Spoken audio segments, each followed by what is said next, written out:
Hello नमस्कार दोस्तों, स्वागत है आपका आपके अपने YouTube चैनल फ्यूचर गोल्स में। जैसा कि आपको पता है चीज़ें सीक्वेंस से चल रही हैं, उसी सीक्वेंस में आज मेरी जान हम लोग पहुंच गए हैं mechanical property of a solids की।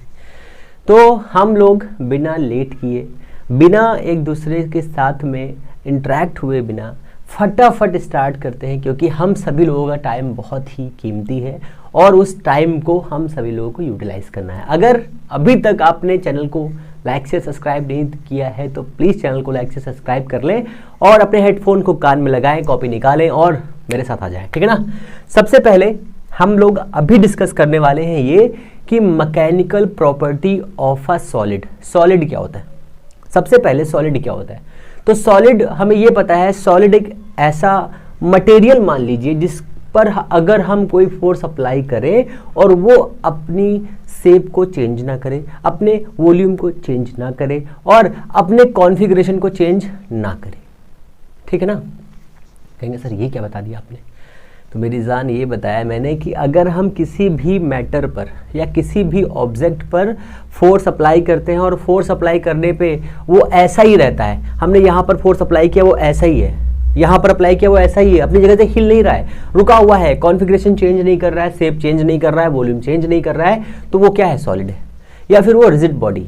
ये सब रोटेशन में हम लोग पढ़ चुके हैं। फिर एक्चुअल में जो हमारा ये सॉलिड मटेरियल है वो क्या होता है?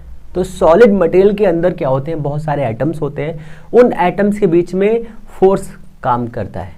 कौन सा फोर्स काम करता है? तो उस फोर्स का नाम है इंटर एटॉमिक फोर्स।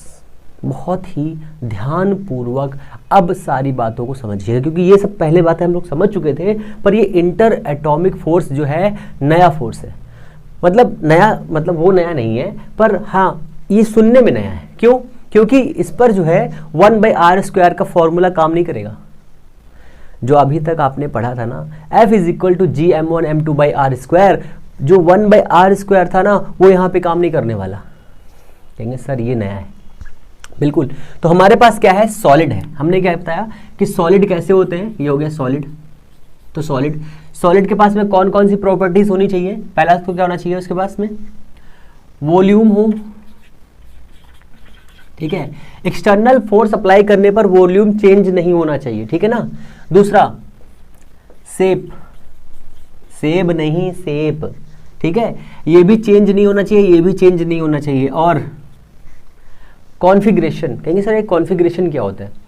एक मैटर लीजिए, उसके अंदर जो भी छोटे छोटे पार्टिकल सब अंदर होंगे ना, वो एक ही जगह पर रुके रहेंगे, एक ही जगह पर। जैसे आप घर के एक कमरे में रहते हैं तो आप उस घर के एक ही कमरे में रहेंगे, ये कहने का मतलब है ना। तो कॉन्फ़िगरेशन भी चेंज नहीं होना चाहिए। कॉन्फ़िगरेशन क्या नहीं होना चाहिए? चेंज नहीं होना चाहिए। ये इतने सॉलिड की प्रॉपर्टीज हैं। इनमें एक्सटर्नल फोर्स अप्लाई करने पर वॉल्यूम चेंज नहीं होना चाहिए, शेप नहीं चेंज होनी चाहिए और कॉन्फ़िगरेशन भी चेंज नहीं होना चाहिए। क्लियर है? एक्सटर्नल फोर्स अप्लाई करने पर। अब कहेंगे सर सॉलिड होता क्या है? तो सॉलिड होता है भैया ये। कहेंगे सर ये सॉलिड होता है क्या? नहीं नहीं नहीं नहीं मेरे लाल, ये सॉलिड नहीं होता है। ये मैं एक एटम ले रहा हूँ, मैटर ले रहा हूँ, ठीक है। इसके बीच में हमने मान लिया बहुत सारे पार्टिकल्स हैं। ये ऐसे बना लेते, नहीं तो बहुत कंफ्यूजन हो जाएगा। ऐसे करके बहुत सारे पार्टिकल्स हैं, ठीक है ना। और सारे पार्टिकल्स के पास में अपना सेल्फ का मास होगा। बिल्कुल होगा, जब पार्टिकल है तो मास तो होगा ही होगा। अब ये एक पार्टिकल है m, ये एक पार्टिकल है m, दोनों के पास में है मास m। अब हमने इनका नाम दे दिया a और b, चवन्नी गिरी, है ना।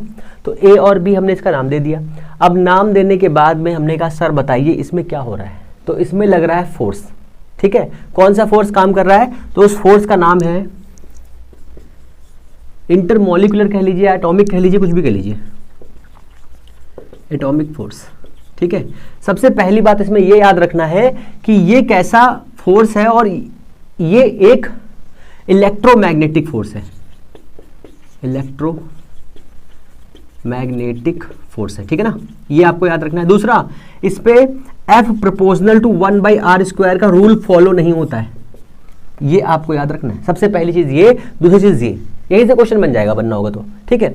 अब इन दो के बीच में यहां पर रखा हुआ है पर सर आपने कहा कि सॉलिड में वॉल्यूम, शेप और कॉन्फिगरेशन चेंज नहीं होता एक्सटर्नल फोर्स अप्लाई करने पे, बिल्कुल चेंज नहीं होता। तो हमने कहा सर ये एक दूसरे से r0 डिस्टेंस पे है, ठीक है। अब इस वाले ए बी को उठा के हम यहाँ लेके आ रहे हैं, इस वाले ए बी को हम यहाँ लेके आए, ये हो गया हमारा ए बी, ठीक है।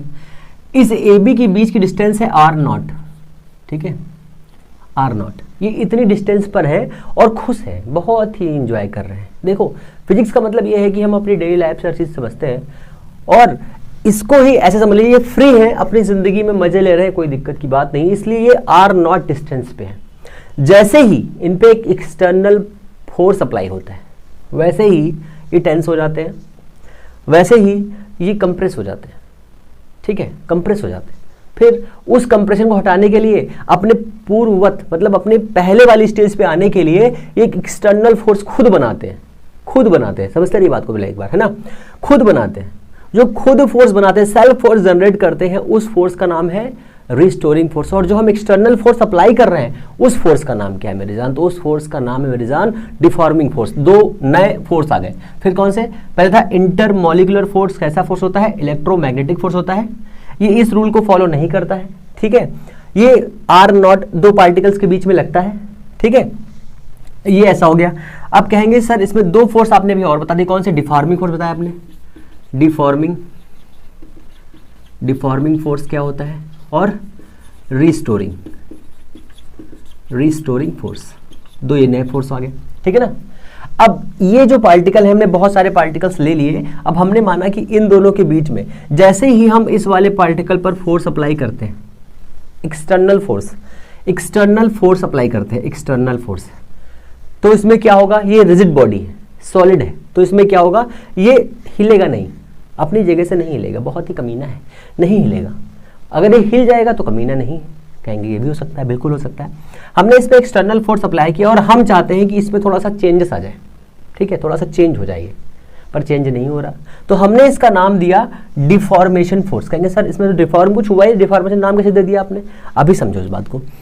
इस वाले फोर्स को जब हमने इस एटम पर लगाया तो जो ये एटम रिएक्ट करेगा, मान लो ये यहाँ पर एक एटम है ए, ये वाला हो गया ए, ये हो गया बी। ऐसे करके सारे आइटम स्प्रिंग टाइप से जुड़े हुए, मान लो, सपोज करो स्प्रिंग मॉडल, ये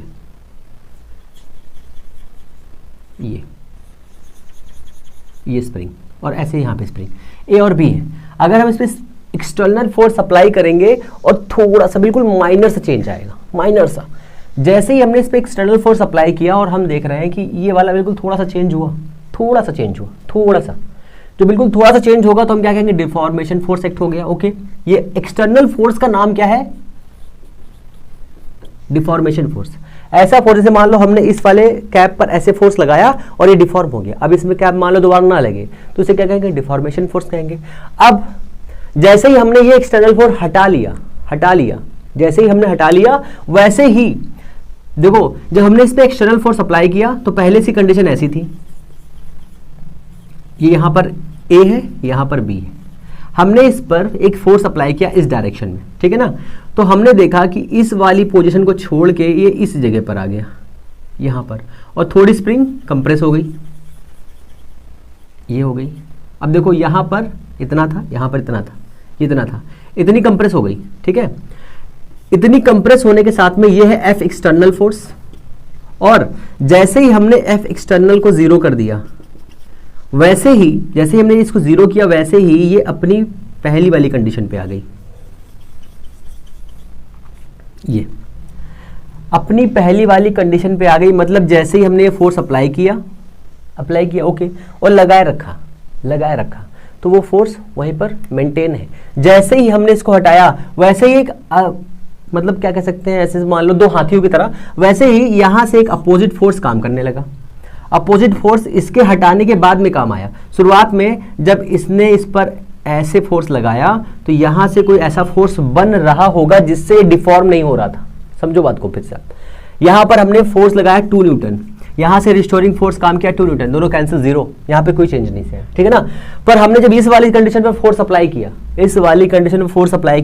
5 न्यूटन अप्लाई किया, और जैसे ही इसको हटाया तो ये क्या बना दिया? इसने जीरो बना दिया, इसने बना दिया 0। मतलब एक ऐसा फोर्स है जो अपोजिट काम कर रहा है, और अपोजिट काम करने के साथ में क्या कर रहा है, इस वाले फोर्स को कैंसिल कर रहा है। कब? जब वो हट जा रहा है, उसकी जगह पर अपने मन से फोर्स आया जा रहा है। उस वाले फोर्स का नाम क्या है? Restoring force. मतलब अपनी कॉन्फ़िगरेशन को रीस्टोर कर रहा है। जैसे यहां पर था पहली कंडीशन में, जब कोई एक्सटर्नल फोर्स काम नहीं कर रहा था, जैसे ही हमने एक्सटर्नल फोर्स काम लगाया, ये थोड़ा सिकुड़ गया ऐसे करके, और वो हटाया, फिर अपनी जगह पर आया, फिर हमने लगाया, फिर सिकुड़ गया, फिर हटाया, फिर आ गया, ऐसे करके हो रहा है। ऐसे करके फोर्स अप्लाई करने पर, जैसे ही हमने एक्सटर्नल फोर्स अप्लाई किया, मतलब डिफॉर्मेशन फोर्स अप्लाई किया, तो यहाँ पर था ये कॉन्फ़िगरेशन R0 पे था, हमने इस पर एक एक्सटर्नल फोर्स अप्लाई किया, मतलब डिफॉर्मेशन फोर्स अप्लाई किया। जैसे ही अप्लाई किया वैसे ये इतना हुआ। अब हम अभी लगाए हुए हैं फोर्स, ठीक है। जैसे ही हमने डिफॉर्मेशन फोर्स हटाया वैसे ही ये वापस आ गया। ये फोर्स कहाँ से आया? तो ये फोर्स हमारे एक्सटर्नल फोर्स की वजह से क्रिएट हुआ था। जैसे फ्रिक्शनल फोर्स क्रिएट होता था वैसे ही, जैसे ही हमने यहाँ पर फोर्स लगाया और हटाया तो ये वापस आ रहा था। इस कंडीशन को कहते हैं रिस्टोरिंग फोर्स। रिस्टोरिंग का मतलब क्या है? हमने किसी भी ऑब्जेक्ट पर धक्का दिया या फोर्स लगाया और उसने उसकी वजह के लिए खुद पे फोर्स बना लिया, खुद फोर्स बना लिया। इस वाले फोर्स का नाम क्या है? Restoring force. अब दूसरी कंडीशन क्या है? तो रिस्टोरिंग फोर्स की डायरेक्शन क्या होती है? ऑलवेज अपोजिट टू, किसके अपोजिट होगी बताओ? डिफॉर्मेशन फोर्स के, ठीक है ना।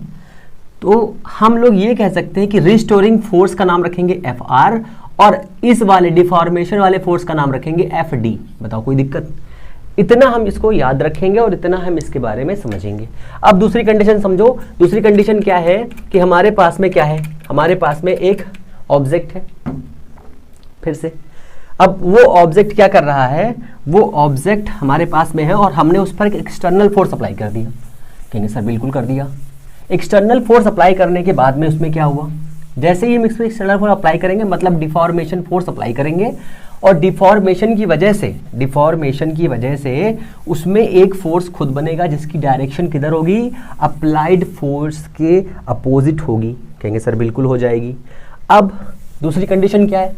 दूसरी कंडीशन ये है कि जैसे ही हमने उस पर फोर्स अप्लाई किया वो अपनी पहले वाली ही कंडीशन पे आना चाह रहा है, और इसके लिए कुछ बनते हैं ग्राफ, इंटरमॉलिक्यूलर ग्राफ बनते हैं, उनको समझ लो। जैसे कि हमारे पास यहाँ पे एक पार्टिकल है A और इसी का छोटा भाई है B। ये एक दूसरे से R0 डिस्टेंस पर है, ठीक है। और इनके बीच का बहुत ही फेमस बढ़िया सा एक एग्जाम्पल है फोर्स और R। मीन्स R मतलब क्या है? डिस्टेंस, दूरी दो पार्टिकल्स के बीच में, और ये फोर्स है। इधर है प्लस का फोर्स, इधर है निगेटिव फोर्स। निगेटिव फोर्स का मतलब क्या है? अपोजिट डायरेक्शन में फोर्स, ठीक है ना। यहाँ पर क्या है? Zero force. जैसे हम लोग फोर्स अप्लाई करते हैं वैसे ये ग्राफ हो गया फोर्स और इसका, ठीक है ना। अभी समझो, अभी इस वाली कंडीशन पर था कौन था इस कंडीशन में? इस कंडीशन में था आपका ये R0 मीन्स जब इस पर कोई हम फोर्स अप्लाई नहीं कर रहे थे तो ये वाला इस वाली पोजीशन पर था, ठीक है। कोई फोर्स नहीं था तो ये रेस्ट की कंडीशन में था, ठीक है। या कह सकते हैं इक्विलिब्रियम में था, मिनिमम एनर्जी की कंडीशन में था, मिनिमम एनर्जी, ठीक है। मिनिमम एनर्जी का कॉन्सेप्ट ऐसा समझ लो कि हम लोग दिन भर काम करते हैं, बिल्कुल कहते हैं क्या आप सारा दिन खड़े रह सकते हैं? कहेंगे सर नहीं। जगह मिलेगी तो बैठ जाएंगे ना? बिल्कुल बैठ जाएंगे। जब हम बैठेंगे तो हम खड़े होने से कम थकेंगे? बिल्कुल। अब फिर अगर हम बैठे हुए हैं 24 घंटे तो क्या हम सारे टाइम बैठे रह सकते हैं? बिल्कुल नहीं रह सकते। अगर जगह मिलेगी तो लेट भी जाएंगे, रेस्ट वाली कंडीशन है। तो जो सबसे मतलब रेस्ट वाली कंडीशन सबसे आखिरी वाली कौन सी है? लेटने वाली। लेटने वाली कंडीशन में क्या है? हम सबसे ज़्यादा रिलैक्स हैं और हमें बहुत कम काम करना पड़ रहा है। फिर दूसरी कंडीशन में आ जाइए। एक ऑब्जेक्ट है जो इतनी हाइट पे है, हाइट पे, क्या ये सारी ज़िंदगी यहीं पे रहेगा? नहीं। हमने एक यहाँ पे टेबल रख दी, ये इस पे आ गया, क्या यहाँ रुका रहेगा? नहीं। और ये यहाँ पर आना चाहता है, मिनिमम एनर्जी बनाना चाहता है। हमेशा सभी पार्टिकल्स जो हैं अपने मिनिमम एनर्जी के कॉन्सेप्ट पे रहना चाहते हैं। इसलिए ये वाला पार्टिकल जो हमारे पास ये है, ये हमेशा इसी कंडीशन में रह जाता है क्योंकि इसके पास में इस सिचुएशन में मिनिमम एनर्जी है, ठीक है। मिनिमम एनर्जी के साथ में यहाँ रुका हुआ है, ठीक है। अब हमने क्या किया? हमने इस पर टेंसाइल फोर्स अप्लाई किया, ऐसे टेंसाइल फोर्स ऐसे करके खींचा, टेंसाइल फोर्स अप्लाई किया तो क्या हुआ? इधर फोर्स, इधर फोर्स। टेंसाइल फोर्स अप्लाई करने के साथ में अब देखो आर बड़ा हो गया आर नॉट से। जैसे ही बड़ा हो जाएगा, हमने कौन सा फोर्स अप्लाई किया, टेंसाइल फोर्स। अब देखो आर हो गया बड़ा, ये देखो आर हो गया बड़ा, इससे देखो आर बड़ा हो गया ना। जैसे ही आर बड़ा हो जाएगा तो ये क्या होगा, ये पहुंच जाएगा यहाँ पे, ये वाला फोर्स यहाँ पर आ जाएगा। अब देखो निगेटिव फोर्स हो गया। अब निगेटिव फोर्स हो गया, हमने इसको खींचा है तो एक्सटर्नल वर्क किया है, एक्सटर्नल वर्क किया है, हमने खींचा एक्सटर्नल वर्क किया। और ये क्या चाहता है, कहाँ आना चाह रहा है, ये अपनी ए बी वाली कंडीशन को, इक्विलिब्रियम और मिनिमम एनर्जी के कॉन्सेप्ट को बनाए रखना चाहता है। तो ये क्या करेगा, अपोजिट फोर्स बनाएगा। कौन सा, रिस्टोरिंग फोर्स। देखो हमने इधर फोर्स लगाया तो ये इधर फोर्स लगाएगा, ये वाला इधर लगाया तो ये इधर फोर्स लगाएगा। इस वाले फोर्स का नाम क्या है, रिस्टोरिंग फोर्स। और इस वाले फोर्स का नाम क्या है, इफ एक्सटर्नल का नाम क्या है, डिफॉर्मेशन फोर्स। क्लियर है इतना। अब जैसे ही हमने इसको दूर किया, टेंसाइल फोर्स अप्लाई किया, मींस आर नॉट को बढ़ा दिया, तो यहां पर कौन सा फोर्स काम करेगा, अट्रैक्शन या रिपल्सन। तो आप कहेंगे सर अट्रैक्शन काम करेगा, तो ये वाला फोर्स जो माइनस में आ रहा है वो वाला कौन सा फोर्स होगा, अट्रैक्शन होगा। और ऊपर वाला कौन सा होगा, रिपल्सिव फोर्स होगा। कहेंगे सर कैसे पता चल गया। अब देखो जब इसी कंडीशन को हम ऐसे दबाएंगे, ये हो गया बी, ये हो गया ए। अब हमने इस पे इधर फोर्स लगाया, इस पे इधर फोर्स लगाया, और इसको फोर्स लगाकर हमने क्या कर दिया, देखो पहले इतना आर नॉट था और हमने क्या किया, अब इसको यहां पर बना दिया, इसको ये बना दिया, इसको हमने ऐसे करके। अब इसकी आर क्या हो गई, ये कम हो गई। जैसे ही कम हो जाएगा, ये कम हो गया, आर कम हो गया, अब ये यहाँ पहुंच जाएगा, इस वाले पॉइंट मान लो पहुंच गया, तो इस वाले पॉइंट पे पहुंचने के बाद मतलब ये यहाँ पहुंच गया। अब इससे प्लस फोर्स हो गया। अब देखो ये हमने इधर इसको दबाया है, कंप्रेसिव फोर्स लगा दिया ऐसे दबा करके। कंप्रेसिव फोर्स लगाएंगे तो एक क्या चाहता है, ये चाहता है भैया हम कि यहीं आ जाए, फिर से अपनी इस कंडीशन को मेंटेन करना चाहता है, इस वाली कंडीशन को। ठीक है, अगर इस वाली कंडीशन को मेंटेन करेगा तो क्या करेगा, ये हमने फोर्स इस डायरेक्शन में लगाया है तो ये भैया इस डायरेक्शन में फोर्स लगा देगा। इस वाले जब दो पार्टिकल दूर जाते हैं तो उसे क्या कहते हैं, उसे रिपल्सिव कहते हैं। तो ये वाले फोर्स हो जाएगा रिपल्सिव फोर्स और ये हो जाएगा अट्रैक्टिव फोर्स। ठीक है ना, अट्रैक्शन फोर्स। अब इसी का एक पोटेंशियल एनर्जी का भी फॉर्मूला, फॉर्मूला वो भी देख लीजिए। ये यहां पर ये वाली कंडीशन है आर नॉट। अब अगर इसको इसी ग्राफ में बनाना चाहे तो ऐसे बना सकते हैं। देखो यहां से यहां तक आर नॉट था ना ये वाला, तो ये वाला हमारा हो जाएगा एनर्जी और डिस्टेंस के बीच का ग्राफ जो होगा वो ऐसा बनेगा कुछ। ये देखो ये हो गया हमारा आर नॉट, ये वाला, ये हो गया हमारा आर नॉट टोटल इतना इतना, और यहाँ पर मिनिमम एनर्जी है यहाँ पर। जैसे ही ये है पोटेंशियल एनर्जी और ये है आर। ठीक है, अब देखो हमने आर को बढ़ा दिया, आर को बड़ा कर दिया आर नॉट से। जैसे ही हम बड़ा करेंगे यहाँ पर एनर्जी है माइनस की, ये है प्लस की, ये है माइनस की। जैसे ही हमने बड़ा किया यहाँ पहुँच गया, एनर्जी बढ़ गई। एनर्जी बढ़ेगी मतलब दूरी बढ़ गई, डिस्टेंस बढ़ गई। डिस्टेंस बढ़ने पर ये क्या अप्लाई करेगा बताओ, यहाँ पर कौन सा, डिस्टेंस बढ़ गई है, इसका मतलब ये कौन सा फोर्स लगाएगा, तो ये फोर्स लगाएगा कौन सा, अट्रैक्शन फोर्स। तो यहाँ पर हो जाएगा अट्रैक्शन। और जब कैसा हो जाएगा, आर नॉट बड़ा हो जाएगा आर से, तो कैसा होगा, रिपल्सिव फोर्स, रिपल्सिव फोर्स। ठीक है ना, दो कॉन्सेप्ट याद रखो बस, इस काम हो जाएगा। फिर R is equal to R होगा तब क्या होगा, तो restoring force is equal to हो जाएगा किसके, डिफॉर्मेशन फोर्स के बराबर। Restoring force is equal to deformation force.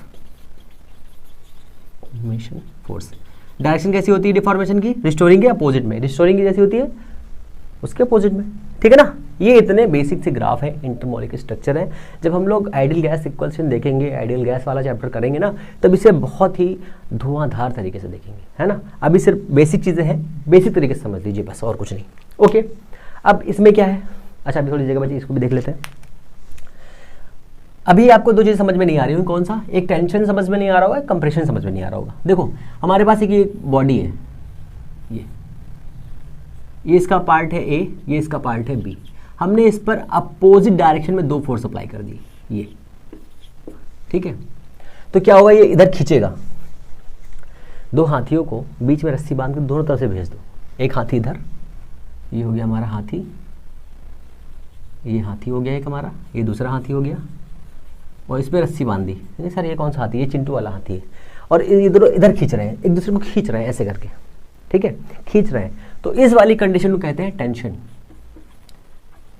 Tension, ठीक है। और इसी कंडीशन में अगर ये ऑब्जेक्ट है या रस्सी है कुछ भी है और इस पर हम ऐसे फोर्स अप्लाई करेंगे तो इसे कहेंगे कंप्रेंशन, कंप्रेंसिव फोर्स, ऐसे लिख लो, कंप्रेसिव फोर्स। ये क्या है? टेंसाइल फोर्स, टेंसाइल फोर्स, ठीक ना। ये इतना हो गया। दूसरी समझ में आ गई ना? कंप्रेसिव फोर्स क्या होते हैं? जब दो फोर्स एक ही डायरेक्शन में काम करें, ठीक है, एक ही डायरेक्शन में। देखो यहाँ पर ये कैसे काम कर रहे हैं, ये वाला इधर जा रहा है, ये वाला इधर जा रहा है, ये वाला इधर जा रहा है, ये इधर जा रहा है। जब दोनों फोर्स एक ही डायरेक्शन में काम करेंगे, दोनों फोर्स, ये एक इधर लेके जा रहा है, एक इधर लेके जा रहा है, तो इस वाले फोर्स को हम क्या कहेंगे? इसमें एक्सेलरेशन होगा, पर इस वाले बॉडी में एक्सेलरेशन नहीं होगा, ठीक है ना। एक्सेलरेशन नहीं होगा, यहाँ पर एक्सेलरेशन होगा। यहाँ पर क्या है? दोनों फोर्स डिफरेंट डायरेक्शन में फोर्स का काम कर रहे हैं, एक्ट कर रहे हैं। पर देखो, एक इसे कस के प्रेस कर रहा है, ठीक है, और एक इसे कस के खींच रहा है, टेंस कर रहा है इसे, ठीक है ना। तो ये वाला है कंप्रेंसिव फोर्स, ये वाला है टेंसाइल फोर्स, ठीक है ना। अब इसको हम ऐसे घुमा के बना सकते हैं। ये देखो, एक इधर फोर्स लगा दो, एक इधर फोर्स लगा दो पर यूनिट एरिया पर। तो ये कुछ इस टाइप के बेसिक स्ट्रक्चर्स हैं जिन्हें आपको समझना है। थोड़ा सा देख लो, कोई दिक्कत नहीं है यहाँ पे, बहुत ही सिंपल है, बहुत ज़्यादा कोई हार्ड टाइप के नहीं है कि आप इन्हें बना ना पाओ। बहुत ही ईजी तरीके से आप कर सकते हो इनको, ठीक है ना। तो बहुत हलवा चीज़ें हैं यार, सेकेंडों में कर लोगे आप, इतने होशियार हो चुके हो। ओके, इतना हो गया। अब इसके आगे हम लोग क्या पढ़ेंगे? अब हम लोग देखेंगे इलास्टिक बॉडीज़ क्या होती हैं। ठीक है सर, इलास्टिक बॉडी कैसे काम करती है? तो ये डिफॉर्मेशन फोर्स हम लोगों ने देखा है, ये डिफॉर्मेशन फोर्स की तरह ही काम करेगा। जैसे हमने किसी ऑब्जेक्ट पर एक फोर्स अप्लाई किया T न्यूटन का, ठीक है, तो उस बॉडी में भी T न्यूटन बना लिया। ओके, देखो कैसे बनाया। एक बॉडी है हमारे पास में, मान लो ये एक ऑब्जेक्ट है, यहां पर हमने एक फोर्स अप्लाई किया। कौन सा? Deformation force. डिफॉर्मेशन फोर्स एक ऐसा फोर्स होता है जिसकी वजह से किसी भी बॉडी या किसी भी रिजिड बॉडी के स्ट्रक्चर में, कॉन्फ़िगरेशन में थोड़ा सा चेंज आ जाता है, या फिर उसकी लेंथ बढ़ जाएगी, या उसका एरिया बढ़ जाएगा, या वो ट्विस्ट हो जाएगा, या उसका वॉल्यूम चेंज हो जाएगा। इतना ठीक है ना? अब समझ में आ गया होगा। हमने यहाँ पर एक फोर्स अप्लाई किया, कौन सा? Deformation force, FD, deformation force FD। यहाँ पर हमने फोर्स अप्लाई किया और इसकी वजह से, इस फोर्स की वजह से इन सब पार्टिकल्स ने मिलकर अपोजिट डायरेक्शन में एक 2 न्यूटन का फोर्स बना दिया, ठीक है, 2 न्यूटन का फोर्स बना दिया। ओके, इतना क्लियर? कहेंगे सर ये वाला कौन सा, ये वाला कौन सा? तो ये वाला रिस्टोरिंग फोर्स है। अब देखो इस वाले फिगर को थोड़ा ऐसे घुमा के देखो, अगर हम इसको यहाँ पर फिक्स कर दें ये, या फिर इसको ऐसे फिक्स कर दें और यहाँ पर इसको लटका दें, और हमने यहाँ पर फोर्स लगाया F = 2 न्यूटन, और जैसे ही हमने फोर्स लगाया वैसे ही इसकी लेंथ इतनी बढ़ गई, ठीक है। अभी ये कितना था? ये था 20 सेंटीमीटर। यहाँ से यहाँ तक हमने फोर्स अप्लाई किया, बिना फोर्स अप्लाई किए 20 सेंटीमीटर का था। फोर्स अप्लाई करने के बाद में ये हो गया 21 सेंटीमीटर, 21 सेंटीमीटर, ठीक है। और फोर्स को हटा लिया, फोर्स को हटा लिया। जैसे ही फोर्स को हटाया ये अपनी पहली वाली कंडीशन पे आ गया, ठीक है, इस कंडीशन पे आ गया, मीन्स 20 सेंटीमीटर पे आ गया, ठीक है। इस टाइप की बॉडीज को हम कहते हैं, क्या कहते हैं? परफेक्टली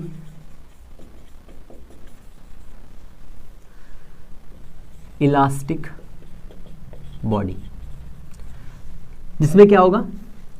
एक्सटर्नल फोर्स को जीरो करने पर, एक्सटर्नल फोर्स को जीरो करने पर वो क्या बना देगा? वो जो पहले वाली सिचुएशन होगी डिफॉर्मेशन को जीरो कर देगा। एक्सटर्नल फोर्स को जीरो करने पर डिफॉर्मेशन को जीरो, ठीक है, डिफॉर्मेशन जीरो हो गया। लेंथ में, विड्थ में, एरिया में, वॉल्यूम में, सबको जीरो कर देगा। ये हो गया। अब ये तो हो गया एक टाइप का, ठीक है। अब हम लोग पढ़ क्या रहे? इलास्टिसिटी पढ़ रहे हैं, ठीक है। पहला टाइप ये हो गया। दूसरा क्या है? Partially elastic body. ये क्या होती? हमने किसी भी ऑब्जेक्ट पर फोर्स अप्लाई किया, एक्सटर्नल फोर्स, कौन सा, डिफॉर्मेशन फोर्स अप्लाई किया, और जैसे ही हमने डिफॉर्मेशन फोर्स को अप्लाई करने के बाद में हटाया तो हमने देखा कि ये 20.5 रह गया। ठीक है, कितना बढ़ रहा था 21, अब कितना रह गया 20.5, मतलब पूरा चेंज नहीं हुआ, मतलब पूरा का पूरा वापस नहीं हुआ। ठीक है, तो ये हो गया हमारा परफेक्टली इलास्टिक बॉडी, पार्शली। ठीक है ना। तीसरा वाला क्या है, परफेक्टली इनइलास्टिक बॉडी। ये क्या होती है, इसमें ये होता है कि इसमें हमारा जो ऑब्जेक्ट फोर्स अप्लाई करेंगे, मान लो यहाँ पे हमने फोर्स अप्लाई किया और ये यहीं पर पहुंच गया, मतलब एक्सटर्नल फोर्स हटाने के बाद में भी डिफॉर्मेशन पूरा का पूरा वैसे का वैसा ही। जैसे कि हमारे पास कोई पेन वैन होता है, जैसे आपका ये लिंक स्टार वाला पेन है, उसको आप ऐसे मोड़िए, वो पूरा का पूरा उतना ही हो जाएगा। या फिर आप कोई मिट्टी का वो ले लीजिए, मिट्टी का घोल बनाइए, उसको कहीं डाल दीजिए, वो ऐसे ही वैसा हो जाएगा। ठीक है, ये कपड़ा ले लीजिए मान लो, ठीक है, हमने इसको ऐसे कर दिया, देखो ऐसे ही हो गया ना। तो ये क्या है, ये है परफेक्टली इन इलास्टिक बॉडी, ये है परफेक्टली इलास्टिक बॉडी, ये है डिफॉर्मेशन और ये है इलास्टिसिटी। अब हम लोग इसके आगे देखते हैं क्या, हुक्स लॉ।